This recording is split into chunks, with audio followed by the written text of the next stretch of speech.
Bonjour et bienvenue à cette vidéo sur le thème de la chromathérapie. Pour cette vidéo, j'ai choisi d'interviewer Vanessa Baudin. Vanessa, bonjour. Bonjour. Alors, ma question rituelle, c'est qu'est-ce que c'est que la chromathérapie? Alors la chromathérapie, c'est une technique de soin en fait où on utilise des lumières colorées. Donc c'est vrai que selon les techniques, selon les écoles utilisées, on va avoir un panel qui va être plus ou moins large. Personnellement, moi je vais fonctionner avec les 7 couleurs de l'arc-en-ciel et la lumière blanche. Comment l'usage de couleurs va nous aider à être mieux?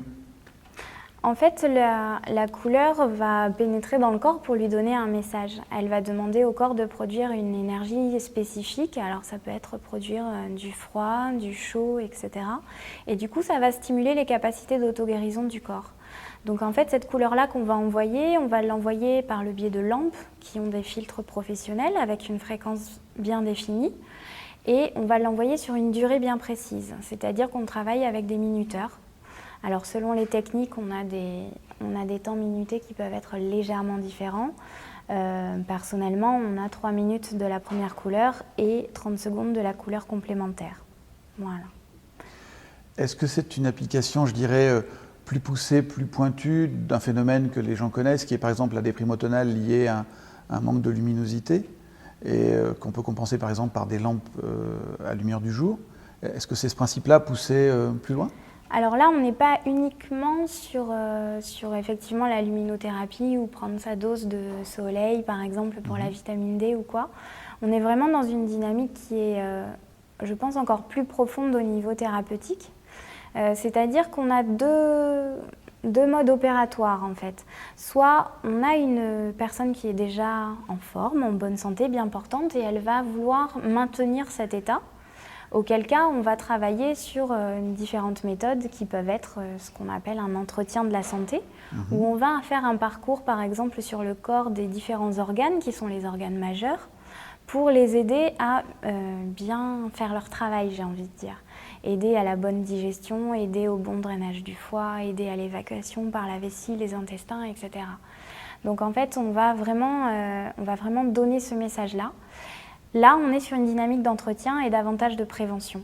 Après, on a une deuxième dynamique qui, elle, est plus celle du soin à proprement parler, c'est-à-dire que là, il y a déjà une problématique et du coup, on va travailler sur des choses très précises, sachant qu'il y a plus de 250 applications qui sont possibles en fonction de différents types de maladies, pathologies, gènes, états, etc. Quand tu me dis ça, ce qui me revient de mes cours de physique, il y a très longtemps, c'est que la lumière a un aspect vibratoire et que c'est cet aspect vibratoire-là que vous allez utiliser par le biais des couleurs. Chaque couleur est en vibration et c'est cette vibration-là qui va stimuler un organe, une fonction, une partie du corps pour restaurer ou maintenir la santé, c'est ça? Oui, il va y avoir une notion de vibration et de fréquence qui va être vraiment bien spécifique dans j'ai envie de dire dans un intervalle précis pour que ça puisse avoir tous les effets les plus bénéfiques. Puisque si on n'est pas effectivement dans le bon intervalle, on risque d'avoir, alors au pire, pas de résultats, et sinon des résultats qui sont amoindris. Alors quand j'ai entendu parler de chromathérapie pour la première fois, j'ai eu un réflexe que j'ai de moins en moins souvent, mais que j'ai encore de temps en temps, qui est qu'est-ce que c'est que ce truc? C'est encore un truc nouveau, d'où est-ce que ça sort? Et quand j'ai abordé ce point-là avec toi, tu m'as parlé de la Suisse et du Danemark, si je me souviens bien. Est-ce que tu veux bien nous redire ce que tu m'as dit à ce moment-là? Alors en fait, ça n'est pas nouveau du tout. Si on va vraiment à l'origine, j'ai envie de dire en profondeur, on avait déjà des notions où on utilisait les couleurs en Inde. Eux l'utilisent aussi beaucoup pour les centres énergétiques qu'on appelle chakras. Et également en Égypte. En Égypte, en fait, du temps des pharaons, on avait un chemin qui menait à 7 temples différents. Et chaque temple était baigné d'une couleur précise. C'est-à-dire qu'on avait des systèmes avec des vitraux ou avec des pierres précieuses au travers desquelles les rayons du soleil passaient et la personne qui se trouvait dans le temple était irradiée de la couleur. En fonction du problème qu'elle avait, on l'envoyait plutôt dans le temple de telle ou telle ou telle couleur. Donc déjà à cette époque-là, on avait repéré qu'il y avait des bienfaits, on avait repéré qu'il y avait des possibilités de guérison et de thérapie par le biais de la couleur. Après, effectivement, au fur et à mesure du temps, il y a eu des notions... alors, parfois, les gens ne l'ont pas fait forcément en conscience, mais par exemple, les couveuses, quand il y a un enfant qui naît prématuré ou quoi, souvent on a une lumière qui est un petit peu bleue, qui est une lumière qui va provoquer finalement une hydratation qui est bonne après pour la croissance. On a aussi la NASA qui a pu parfois repérer qu'en fonction de certaines LED, de certaines couleurs, quelqu'un qui s'était blessé dans l'espace avait guéri beaucoup plus vite ou avait pu guérir en restant... dans sa capsule ou quoi au cours de sa mission et qu'elle n'avait pas eu besoin d'attendre un retour sur Terre pour recevoir des soins. Et effectivement, on a plein d'exemples comme ça. Au Danemark, il y a eu une clinique qui était la clinique des couleurs où on soignait, je crois que c'est la tuberculose de mémoire, avec un protocole bien précis basé effectivement sur la couleur. Donc nous, en France, on ne connaît pas encore trop ça. Après, il faut savoir que c'est reconnu par exemple chez nos voisins les Suisses et que c'est remboursé au niveau des séances par certaines mutuelles ou organismes de santé.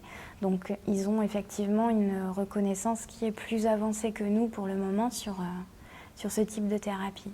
Ouais.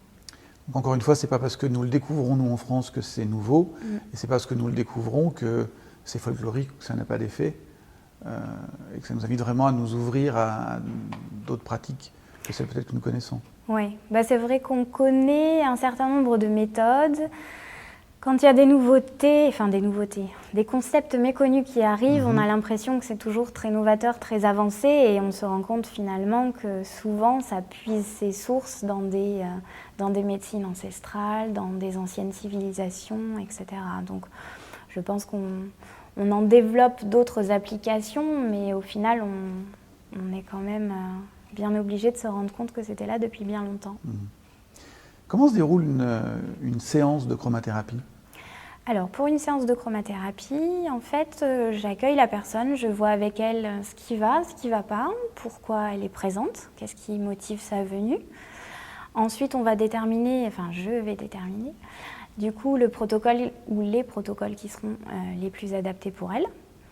On va faire une séance qui va se dérouler en fait dans l'obscurité, c'est-à-dire que soit la personne peut être dans un fauteuil, allongée sur une table de massage ou autre, ça va dépendre. Et on va... C'est pour éviter l'interférence de la lumière du jour ? Oui, en fait, parce qu'on va considérer que l'exposition à la lumière blanche va annuler les effets de la séance. Donc en fait, on va la mettre dans une obscurité et on va diffuser ensuite sur elle les couleurs dont on aura besoin en suivant les protocoles précis. Et généralement après, on laisse aussi la personne pendant à peu près, on va dire, une demi-heure dans l'obscurité, le temps que le corps puisse vraiment recevoir le message avant d'être réexposé à la lumière extérieure. Ouais. Quelles sont les... Donc il me dit ces pathologies, je ne sais pas si c'est adapté, mais quelles sont les pathologies, les difficultés, les problèmes pour lesquels je gagnerais à explorer la branche de la chromathérapie ? Alors, comme j'ai dit, il y en a une multitude. En fait, ce qu'il faut savoir, c'est qu'on a déjà 3 techniques différentes. C'est-à-dire que si la personne vient par rapport à un problème général, donc un état de fatigue, des problèmes d'insomnie, une déshydratation, des choses comme ça, un état de fièvre, on va travailler en fait sur le corps, du coup, dans son ensemble. Et la porte d'entrée, le point finalement qui va nous être utile, ça va être le point qu'on nomme 3e œil. Si par contre la personne elle vient pour un problème local, que ce soit j'ai fait une chute, je suis tombée sur le coccyx, ou bien je me suis brûlé la main avec le fer à repasser, ou un eczéma par exemple, là on va effectivement traiter la personne sur la zone qui est affectée. Et puis la 3e option, c'est la personne vient par rapport à une problématique liée notamment à un organe, où là, effectivement, on n'est plus sur une surface ou sur quelque chose de général, mais on est sur quelque chose de précis. Là, en fait, on va utiliser les points qu'on a sous les pieds, les points de réflexologie, sauf qu'au lieu d'appliquer une pression comme on fait pour un massage, en fait, on va diffuser sur le point une couleur bien précise pendant un temps bien précis pour donner le message à l'organe, le message qui va lui permettre de s'autoréguler et de travailler, de pouvoir évacuer, etc. Les effets se font sentir en combien de séances ou sur combien de temps? Alors, c'est très variable.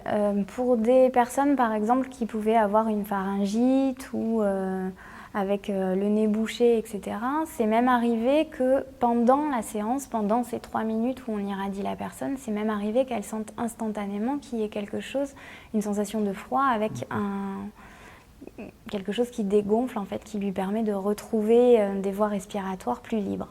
Donc parfois, ça peut être très rapide. Après, généralement, il faut quand même être assez franc, les résultats sont assez rapides et relativement intéressants. C'est-à-dire qu'on n'a pas de substance à prendre, on a juste de laisser le corps faire son travail. Souvent, j'ai envie de dire que quand même de façon assez instantanée, on ressent les bienfaits. Et sinon, on se laisse, quoi qu'il en soit, quelques jours souvent pour pouvoir ressentir les changements. Est-ce que j'ai gagné en flexibilité? Est-ce que j'ai toujours autant de douleurs, etc. Il y a toujours un avant, un après ou une petite distinction. Et quand bien même la personne ne serait pas vraiment sensible à son corps, ça n'empêche pas que ça travaille malgré tout.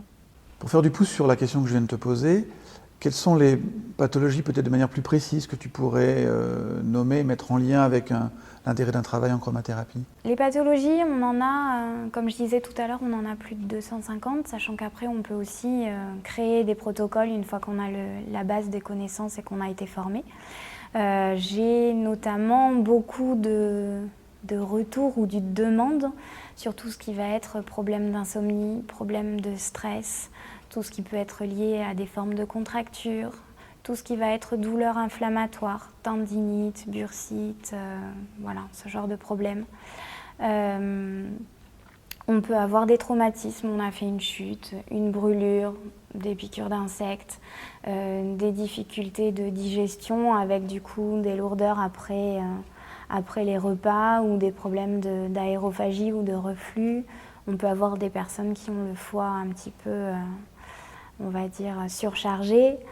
On va vraiment avoir le nez bouché, le mal de gorge, l'eczéma. On va vraiment avoir une gamme qui est très très étendue.